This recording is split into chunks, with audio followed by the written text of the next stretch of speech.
Hello, welcome to Mega Ambition。咁其實點解會有呢條片咧？係因為暑假嘅時候咧，同啲師弟傾起考 DSE 嘅心得啦。咁發覺考 DSE 係真係一個好靠方法嘅遊戲嚟嘅。故之前講你勤唔勤力啦，但係其實好多時有冇嗰個方法咧，會令到你攞到或者攞唔到嗰個理想嘅成績啦。特別喺數學科裏邊有好多 programs 啊，或者 tricks 啊，咁樣可以幫大家考得好啲啦。咁樣我本來應承咗話聖誕節咧就同啲師弟分享下啲 tricks 咁樣啦，但係而家唔係香港，所以就透過啲 video，希望可以幫到大家 DSE 有一個更加好嘅方法啦。咁呢一集 program 裏邊咧，其實好多都唔係話啲好難啊，補習社好中意教好複雜嘅方法嚟嘅，反而係一啲喺試卷裏邊一定會用到，但係同時間可以用到好多好多次嘅方法啦。咁都係好重要，可以幫大家慳到好多不必要嘅運算上嘅失誤啦，或者同埋呢個慳到好多時間啦。可能3分鐘先做到嘅嘢，我5秒鐘裏邊就可以做完。咁樣其實可以幫大家 DSE 裏邊攞多好多分，同埋準確好多，攞到一定要攞到嘅分數。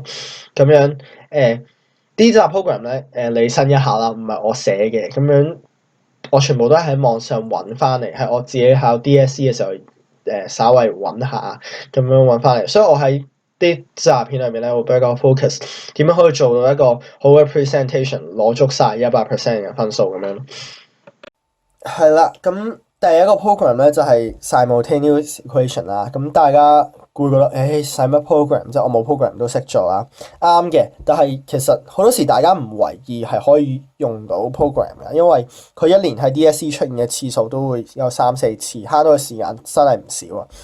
咁大家要好熟悉呢個 form 啦，ax 加 by 等於 k，cx 加 dy 等於 m， 有兩個 unknown x 同 y 咁樣啦。我真係照到 a、b、k、c、d、m， 我就可以有到 x、y 嘅答案啦。咁我當大家入好咗 program 啦，program 之後會擺喺 description。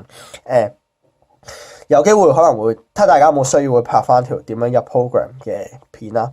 咁你而家我真係照讀啫啦，3個 x 加1個 y 等於7，3個 x 減1個 y 等於5。佢即刻俾兩個答案我啦 ，x 係等於2，跟住 y 係等於1，咁即刻佢就會幫我 stop 埋落 x、y， 呢個係最好嘅。咁樣因為我 check 數嘅時候咧，可以即刻 check 到佢係咪同時間 satisfy 翻兩個 condition。我而家調翻轉讀3x 加 y， 睇下係咪等於7？佢等於7，第一個 equation 啱啦。跟住3x 減1個 y， 係咪等於5？兩個都啱，咁我知道呢個答案100% 係啱啦。咁大家 check 數嘅時候都好快啦，咁又應該會做快好多啦。係啦，咁樣去到 DSE 佢係真係會咁簡單就送分俾你嘅。其實咁呢一份就係2016啦，我一陣間數學嗰啲題目全部都係2016噶啦。咁我大致講嗰個 presentation 應該點寫啦。咁呢條題目講有個 club， 咁有180個 member， 男性比女性多40% 啦。咁好重要嘅呢啲題目裏邊咧係會有兩個 unknown 啦。咁大家要第一件事一定要 let 好啲 unknown define 好佢係咩。咁我而家話 x 個 male，y 個 female 啊，啲字有啲核突啦。咁樣同第二件事我一定要列翻嗰兩條式出嚟，呢兩條式會有分嘅。咁而家 x 加 y 男加女都180個啦，男比女多40%，所以1加40% 啦。咁列翻好啲式出嚟啦。咁但係大家計嘅時候咧，好重要咧，因為我哋個 program 嘅 form 係 ax 加 by 同埋 cx 加 dy 咁嘛，所以我哋要擺翻好啲位，好似呢度咁樣啦。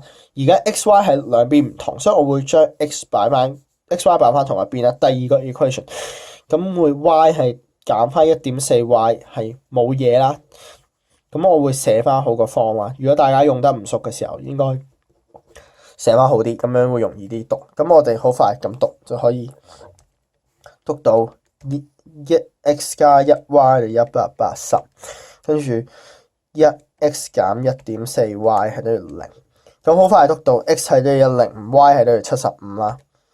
係啦，咁大家會擔心話我冇步驟會俾人扣分㗎，但係其實係唔會嘅，因為你咁簡單嘅運算咧，考評局如果你計到答案咧，佢會自動當你識計，佢1A 咁樣佢會俾翻晒 full mark你。不如你寫得個 presentation 上面好唔好咧，重要過你有冇寫好多好詳盡 substitution 咩嘅步驟，嗰啲全部都係冇分，所以大家可以放心咁樣去用。跟住用翻頭先嘅方法 check 數啦，讀翻兩個 equation 啱唔啱？咁樣用慳到嘅時間其實真係唔少啊。第二個啦，咁上年嘅係2016嘅 MC，佢真係會出唔少分嘅。其實佢而家咁樣出，其實變相係兩個 simultaneous equation 啫嘛。4 alpha 加 beta 等於5啦，7 alpha 加3 beta 等於5啦。咁我寫翻好啲，其實咪又係同一個 form， 係咯。咁大家我又讀一次啦，不厭其煩咁樣。4 alpha 加1 beta 等於5， 7 alpha 加3 beta 等於5。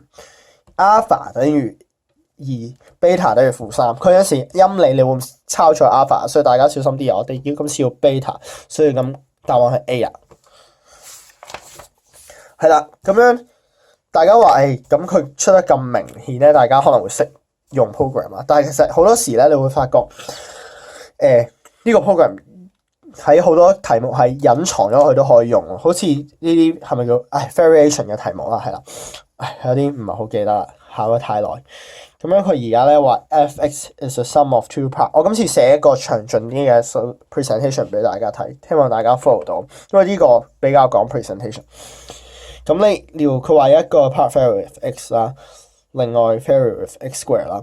咁樣你唔知佢係vary with a coefficient of 幾多噶嘛？所以我第一個要係 let f(x) 係等於 ax， 我唔知個 coefficient 嘛，所以 a 係 unknown 啦。今次加 bx square， 咁佢俾咗兩組數嚟嘅，佢而家係 f3係等於48，f9係等於198。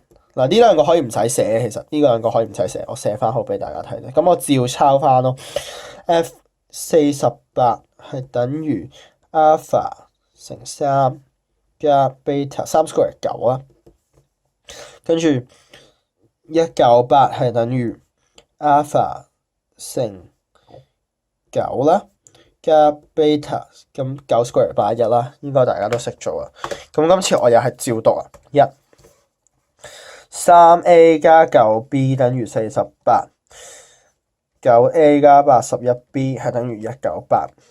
咁樣好快咧，我即刻會 store 到 a 係等於13 store 咗 x 啦，跟住 b 係等於1啦。咁樣係咁最後咧，咁我哋有翻，咁咪塞咗個 a 同埋 b 入翻去 f(x) 咧，咁咪有翻個答案咯。咁所以 f(x) 就等於13x 加 x square。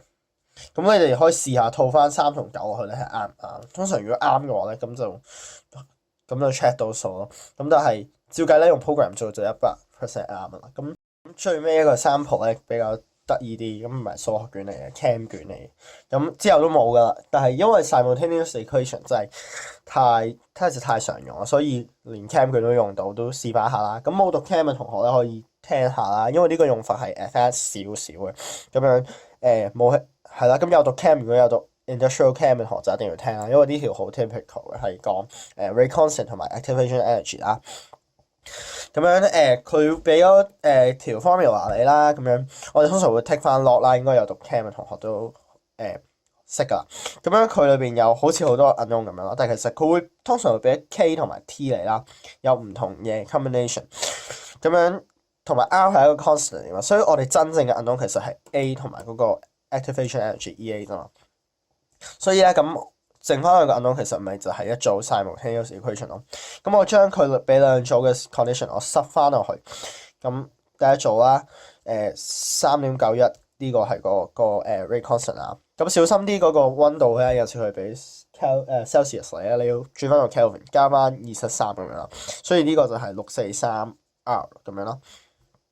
咁就會有啲兩條式啦。咁睇一睇先。咁其實有啲兩條式之後咧，做嘅嘢就一模一樣嘅啫，就係讀記咯。咁樣第一個啦係1個，咁但係我會將成個 log A 咧當做一個 unknown 嘅，咁樣之後先再用翻 exponential 嚟揾翻個 A。係啦，因為如果有我唔可以就咁當 A 啊嘛，因為佢 lock 咗啊嘛，咁樣咁就一定要當佢成個係一個 unknown 啦。係啦，咁一個 log A 啦 over 643。H2643L 啦。咁有讀 science 特別 free 嘅同學咧，其實可以多啲試下用 constant 呢個啦，雖然會有少少偏差，但係接受範圍之內嘅。咁又係同時間可以慳到好多時間。咁我可能遲啲會試下拍一條片解釋俾大家聽，仲有其他計數機嘅功能啦。咁咁錯咗。第二組啦，而家去到 log A， 跟住減呢個1/743啊，係啦，咁就等於 log 4.05。嗱，啲真係數本來好難嘅，所以好難做。咁但係有 program 嘅時候咧，就會好容易做啦。咁我首先知道 log A 啊，唔係 A，等於26.6啦。但係呢個唔係我哋要答案。咁樣即刻知道 EA 咧係等於143.25啦。咁樣約啦，自己識啦。